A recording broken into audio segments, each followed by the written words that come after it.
Shri Akoijam. Shri Akoijam. Thank you, Madam Chairperson. First of all, this budget should have been discussed on the floor of the State Assembly. The fact that it has been brought to the Parliament House tells you about the anomaly. This is not a regular thing that the state budget is discussed on the floor of the House here. But there is a story about why this budget is here and what does this budget speak of.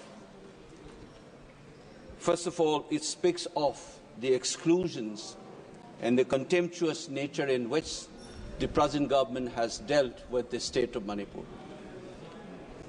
The number will speak, the measures that is reflected on the budget speaks. We have talked a lot about Prime Ministers not visiting the state. Initially, at the beginning of the crisis in 2023, I was heard that the Prime Ministers did not visit. Today, I'm almost indifferent. Whether he visits the states or not does not matter anymore. But the rest of the country should know that there is no visa issue for the Prime Minister to visit the country. He may go to Ukraine and talk about peace, and his own citizens have been slaughtered and more than 60,000 people have been rendered homeless. This kind of a behavior can never be justified by anybody who swears by nationalism. It can only be done by those who swear by pseudo-nationalisms and who has a peculiar idea of nation that thrives on excluding people. Now let me talk about this budget in two ways. What does these numbers speak of? The first one is this, a clear sense of the state of economy of this state called Manipur. Look at the fiscal liabilities. It's 37.07% of the GSDP. What does it speak of? It speaks of a terrible state of an economy, the debt burden that the state witnesses. Look at the revenue expenditure, 61%, of which roughly around 45% goes to salaries and pension. Look at the capital expenditure, 39%. What kind of a development project or development of the state that you can sense from these numbers? Or for that matter, you look at this non-tax revenue component, 1%. I thought that this budget would have schemes to deal with this basic economic anomalies of the state. For instance, trying to look for additional or diversification of the additional sources for the non-tax revenue of the state. No, we don't have that image here. I thought that there would be measures to deal with this debt burden. There's nothing of that kind. This is a normal aspect of any budget that you expect this budget to reflect, but we don't have. But over and above this, you have this crisis for 21 months. Does that budget reflect anything on that? No, nothing of that kind. 60,000 people, how do you expect that kind of economy of a state to deal with this crisis without the help of the center? We are not asking for UN interventions. We are not asking for international financial institutions to help Manipur. We are asking for additional source of money from the federal government as a constituent state of India. You don't get anything. How do we deal with this 60,000 people who are rendered homeless, villages wiped out, women and children suffering, children not able to go to school? Had this crisis been there in Bihar or UP, you would have felt the nation in you for you to reflect on your budget. The kind of exclusions that I have been trying to brought up in this House Remember that Gandhi was thrown out of the train. How does he felt? He thought that he was a barrister. He thought he is entitled to that compartment in the train. He was thrown out of that. Bankim Chandra Chattopadhyay, when he was told that India does not have history. That sense of invisibility is what this government has been doing.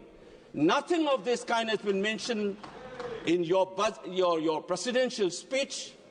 You've been trying to make us invisible, our tragedy as insignificant. And you expect the people of this state to feel like any other Indians and be proud of being an Indian. People have begun to start asking questions about the relationship between our state and the Union of India. People are remembering the instrument of accession. People are remembering that controversial merger agreement. Why? Because you have allowed the feelings to be groomed like that. And this budget is an addition to that series of actions that you have conducted. I'll give one more example, which I felt as I sat in this house and listened. I've seen floods in my home state. Even the Raj Bhavan was inundated. Every year it has become a ritual. Did the budget reflect anything on that in the national budget? Does it reflect in this budget as well? Nothing of that kind. 11,500 crore, 11,500 वाला जो दिया गया था आपने बिहार को, क्यों? Because Bihar is more Indian than Manipur. You think that you said that you will try to help the state of Assam and Himachal for the flood. Nothing has been said about Manipur. Ask your governor how the residents of that Raj Bhavan was inundated. Was it a foreign country? Or even if it were an ambassador's house, you would have invested. This is a state's governor. Under the Union of India, you don't bother and you expect us to feel normal, being included. Madam Chairperson, I am representing a voice. I have taught generations in this country, from Kanyakumari to Kashmir, from Gujarat to Nagaland. For 30+ years, I have seen this. And you think it's normal that we, as people's representative in this House, will continuously throw this kind of insults? This budget is the same story that I have been witnessing. What do we do now? What can I expect from this government? What they will end up doing is, though this is being a budget estimate they are projecting for 25-26, at the end of the day you said, because I know I'm aware this is vote on account, and you say 50% has been approved, it's like a ritual, you will finish it off. Manipur even doesn't address. A ritual will be completed in a couple of days. Is this the largest democracy's temple would be indulging itself? I'm ashamed of myself to bring up these issues. It's not a joke. When thousands of people suffer, I expect this government to have some sensitivity and pump in a little more money and talk openly. If we have made mistake, let's accept. This is not about BJP or Congress. Let's move forward. Let's try to have this feeling that we are one, that we care for you. And this budget must reflect that, not a simple ritual to continue this insult and then blame the people for anti-India feeling being emerging in that space. Remember that anti-India feeling emerged in Manipur unlike anywhere in this country because of the follies of this state government. The government of this country has continuously done. None other than the Home Secretary, a retired Home Secretary of the Union government, has said Manipuris have been insulted, and the only way to move forward is for even the Prime Minister or the President to apologize. That insult continues even today.